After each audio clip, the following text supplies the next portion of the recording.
Hello and welcome to Easy Like a Sunday Morn.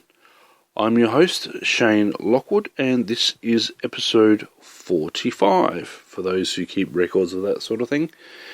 It is the 27th of April 2015, as my throat tries to seize up on me and try and stop me from doing the podcast. It has been several weeks since my last podcast, but this is essentially a weekly show. Thank you for tuning in, those who are on iHeartRadio and YouTube and the myriad of other places where you can hear this podcast. The idea of the show is to just take things easy, like a Sunday morn, just to get a bit of a feeling of relaxation, just to calm down. Maybe you had a busy week. Maybe you have a busy week ahead of you. But it's Sunday. Well, technically Monday for this show. But it's that feeling of the Sunday morning. You can sleep in. There's a myriad of tasks that you may need to do Sunday afternoon, but it's not Sunday afternoon.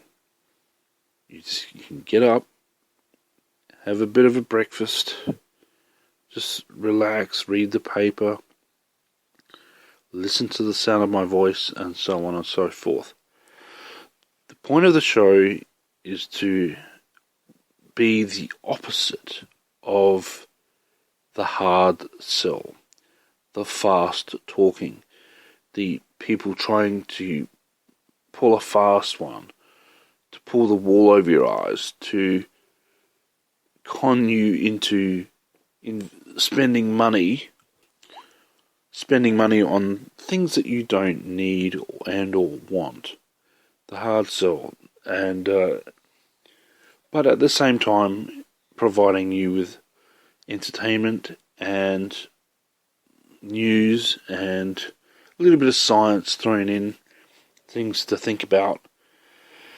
And I'm grateful for everybody that tunes in. I want to say thank you to DjMedzy and Smilertiler, who do listen every week, but well, every week that I have a show, that is. But DjMedzy didn't actually tell me he listened to the show until recently, and it's hard to gauge who listens to the show and who doesn't. The last episode got over 140 listens, not during the week, but over time. And I thought, well, if I leave the episodes up, if I give a little bit more of a gap, do I give each episode a chance to be listened to? It's like when you uncork a bottle of wine. If you just let it breathe for a little bit, it tends to taste a little bit better. I don't know. Going back and talking about DjMedzy, if you are following along in that regards, or Dr. Lima. He is a YouTuber. I knew him from YouTube. Dr. Lima, DrLemur, and he was infamous on YouTube for having been deported from the United States for the simple sin, you could say, of looking a little bit Serbian. Basically, he was deported because this was post 9/11, and they were heavily racially profiling. And his mother is Hungarian, but he is Australian born and has every right as a citizen to be able to fly to the United States. But he took a non-traditional route into the United States, and the redneck cops didn't like it, so But anyway, he decided to come to Adelaide. Hang on, my throat's seizing up. Yep, back again. He decided to come to Adelaide to support his friends, doing a 10-pin bowling tournament here in Adelaide. He was originally born in Queensland, as far as I know, and now lives in Tasmania. And if you've got Google Maps open, you can look up these locations. If you're new to the show, I do ask people to have Google open and maybe a pad and a pencil just to take notes and maybe even correct me if I am wrong, because that does happen. So it pays to be on guard. Dan does a podcast called the Night Owl Cafe. It's NIGHT space OWL space CAFE, Night Owl Cafe, where he does all sorts of random stuff, but recently he's been talking about the TV show Better Call Saul, and hopefully he'll be talking about the new Daredevil TV series, which I really, really liked. A few people didn't like it, because it's not for kids. It's very gory and violent, just adult concepts, not necessarily sex scenes and things, but just adult people being villains. It's very true to the comics, very true to the character. The other thing I wanted to talk about was an event called Shonin here in Adelaide. Shonin is an event as part of a game called Ingress, and I got Dan hooked on playing Ingress last time when he came to Adelaide. Actually, it's spelled INGRESS, and it means to level up or to go up. And the game is basically you're a secret agent, and you pick a faction, whether it's the blue team, which is the Resistance, or the green team, which is the Enlightened. And both factions are competing for these portals that contain this exotic matter. And you collect this exotic matter, and it powers everything. That's sort of basically the rough part of the story. But the idea of the game is that it's a free download. You download the game onto your mobile phone, and then you walk around and you attack and defend these portals. And of course, the idea is to have as many portals on your team than the other team. But you can link the portals together, and they make fields, and you get like points and stuff like that, and you go up levels and things like that. So it's very much like a role-playing game where you are walking out and about, and also with you can drive, but it becomes like a team game, and you can join like a real-life faction. There's people that play, and they team up, and they coordinate, and things like that, and it becomes very, very addictive. But like anything, whenever you get groups of people that have to work together, there's all sorts of problems. When I was with the blue team, I was nagged and harassed a fair bit, and it wasn't indicative of that team. I just think it's indicative of the game itself. When you join a faction, it's like, well, hang on, why aren't you putting in work? And you think, well, hang on, I've got other things on my plate. I can't spend, every day going out attacking these portals. Now, I'm lucky that I can attack 2 portals from my bed. And this is called spoofing. This is where I'm not physically at the location, but my phone says that I am. And this is because it's going by the satellite will go by not where I am, not by the GPS location, but it will go by my Wi-Fi connection and where the Wi-Fi says that I am, and it will be a rough location because it's trying to protect my privacy, you see. But there's two portals within that range, and I can attack them every 5 minutes because they take 5 minutes to cool down, so I can go up levels very, very quickly. But I enjoy walking around and linking these portals up and doing this and that. Yeah, I got to level 6 on halfway to level 6 on the... No, I did make level 6 on the blue team. I was halfway to level 7. But now I switched to the green team, but I haven't actually joined in any of the factions. I've just become a rogue agent, and I'm halfway through. I'm nearly level 5 on the green team. Boring, nerdy stuff, but that's the way it is. What else is going on?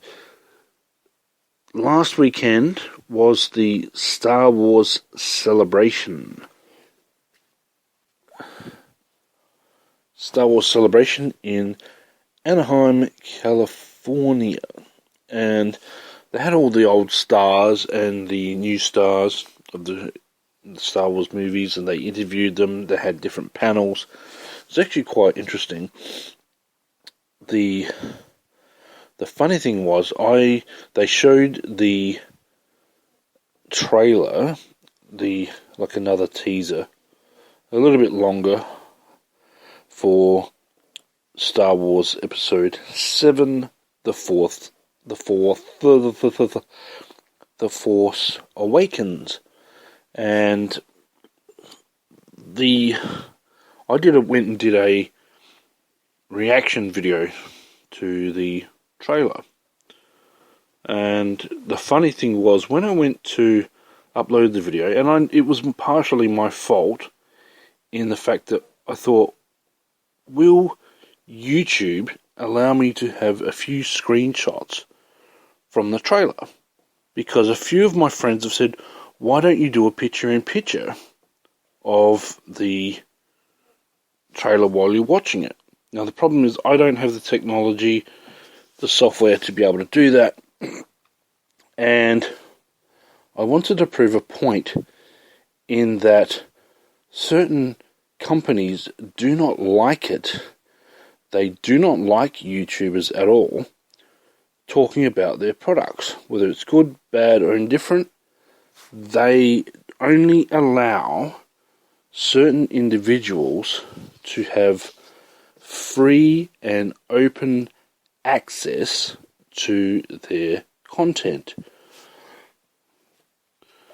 Name and point, there's a YouTube channel called Emergency Awesome, and he has a grey tick next to his name, which means that he is legit.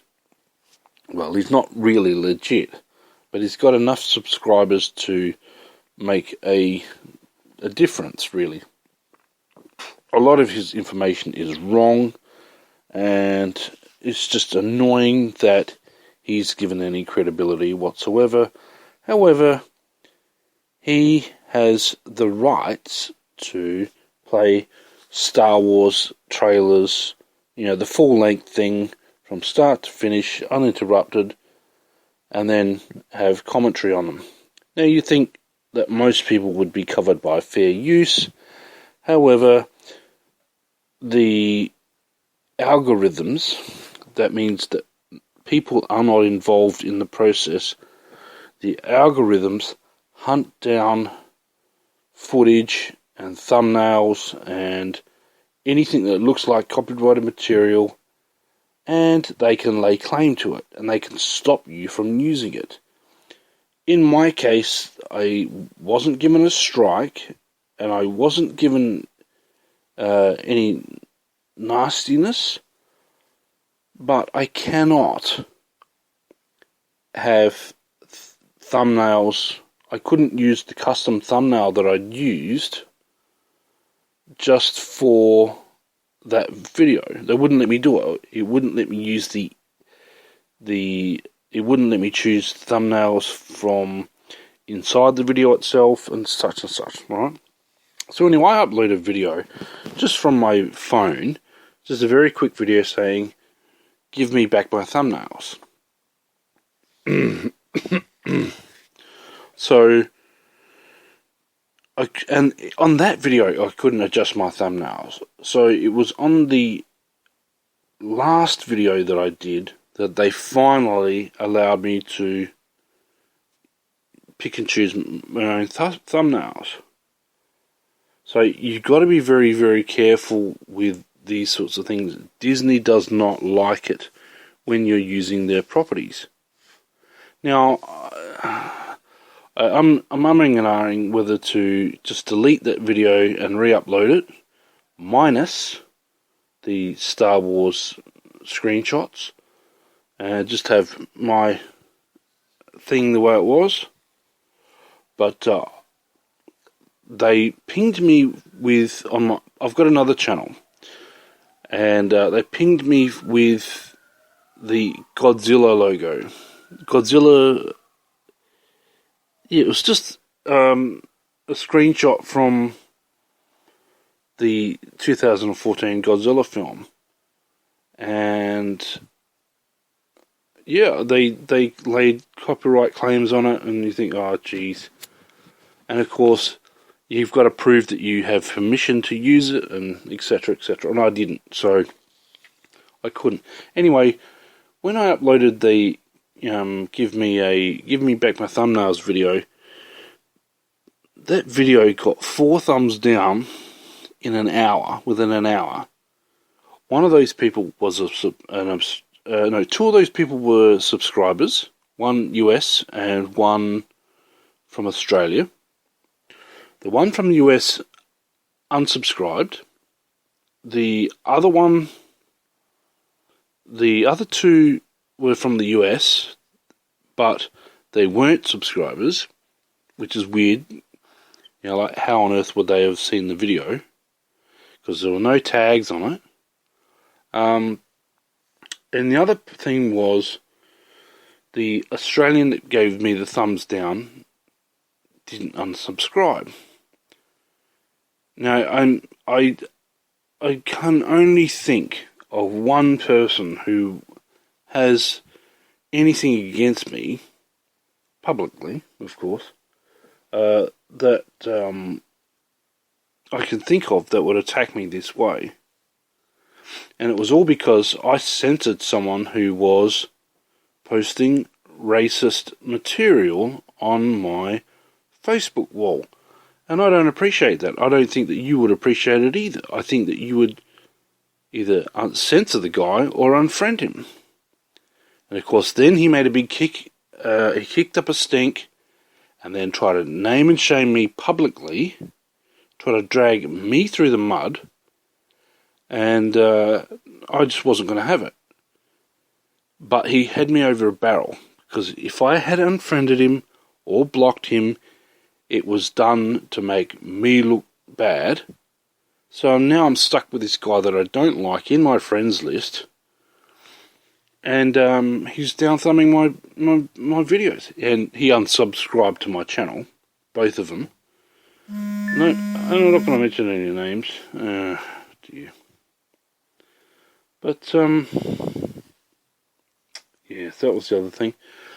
The patent trolls, the story that a lot of podcasters were worried about, was whether there were people who claimed that they had invented podcasting, and they had enough clout or enough of a leg to stand on to cause a lot of damage to the podcast community. What they originally had done was taken magazines and things and put them on cassette. which you would play on your Walkman, long before the digital technology came out.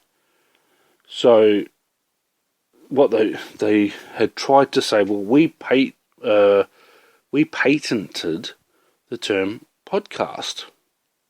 So they were trying to sue Adam Carolla and a few of these big names who lost hundreds of thousands of dollars because of this lawsuit. Anyway, they were the patent trolls were defeated, and now all the money that was lost is lost, but they cannot mount a decent defense the way they had been, the way they'd been going. And yeah, so that's good news. So podcasting can go on forever. What else is going on? What I'll do... Oh, that's right. The other thing is, the guy that was posting the racist stuff, he couldn't figure out why boycotting halal certification was bigotry and racism and things like that. Thinly veiled form of racism. Halal certification, if you don't know, is basically, well, the word halal just means allowable in Islamic culture. So the irony is they've got a group called Boycott Halal, which basically means you are forbidding or boycotting something that is permitted. That's crazy, right? But the idea behind halal certification is just basically to say this product meets with the rules of halal, right? And which means that meat has to be killed a certain way. That's all halal really means in terms of the meat industry. But then the United Arab Nations, United Arab Emirates, I think it is. Anyway, somewhere they decided that no, everything has to have this halal logo if it's to be sold in our country. So all the chocolate factories and everybody else have had to comply with this thing. And the problem with it, the bigots think that the halal certification is a tax or it somehow supports terrorism and stuff like that. There's no evidence of that. It's just complete stupidity. It's the reason it's racist is because they don't mention the same products have a kosher certification, which is for Jewish people. Alright? And where's the kicking up of a stink of that? Nobody cares. Right? And you shouldn't care about halal certification. It doesn't affect you in the slightest. It doesn't affect the prices of the product. It doesn't affect anything. But you can't tell people. That was it. Saturday was Anzac Day, and I'd like to formally acknowledge the sacrifices of the people that went to World War I, World War II, Korea, Vietnam, and Iran, Iraq, Afghanistan, Kuwait, and also to acknowledge the other side of the war, those who fought in Turkey and Gallipoli, is the Armenian genocide that happened, and the Australian government still refuses to acknowledge the victims, the people that were actually killed by the Australian soldiers. What else was going on? There was a earthquake in Nepal. It was a 7.8 magnitude on the Richter scale, and over 2,000 people were killed.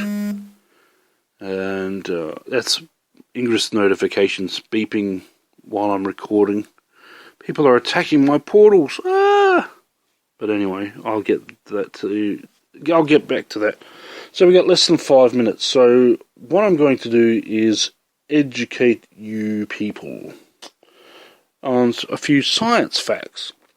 Did you know that yogurt has no effect on your health whatsoever? That's scientifically proven. They did a study of several thousand people, and basically yogurt has no effect on your health. So when they say it's healthy, it's not unhealthy. It's just yogurt. And yeah, so it has no benefit or whatever. And also, a little known fact that the International Space Station has a laboratory on it for lab experiments for testing zero-G gravity effects on whatever it is that they want to test. But the funny thing was, NASA have got this project where they've got a set of identical twins. They took every piece of DNA they could. Like, now, they are strictly regulated. They weren't allowed to do that. So they had to get special permission to be able to do this. They got the DNA, they've got blood samples, they got every measurement you can think of for these identical twins. And they're sending one up into space and they're keeping one here on Earth. Because there's all sorts of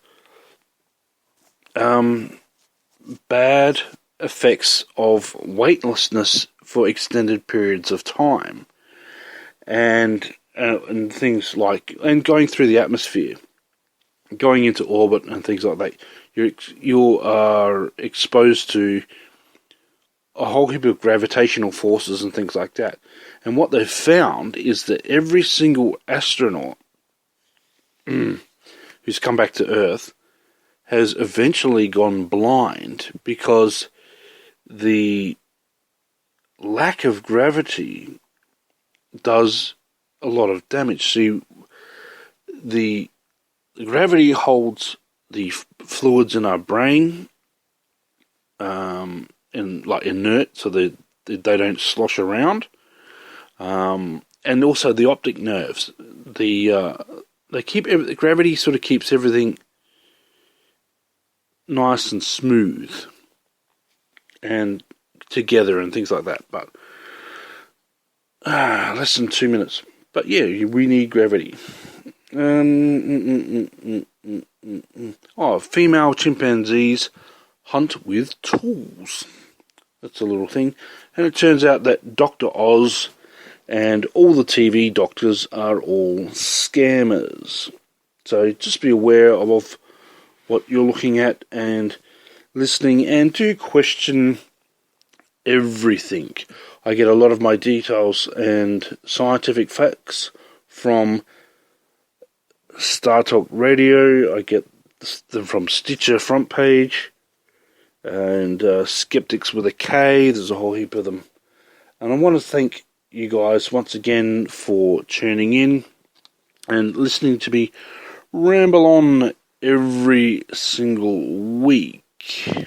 Well, no promises on next week. The code word for this week is the word fresh. Fresh. And I think I may have used that code word once before. Yes, I think I have. But it doesn't matter. I hope that today and the rest of the week is easy like a Sunday morn. That's all. And I've spoken for so long. And I have to get back and see what damage they've done to my portals. Oh dear. Have a happy Monday, and I will see you again on Sunday, sometime in the future. Bye for now.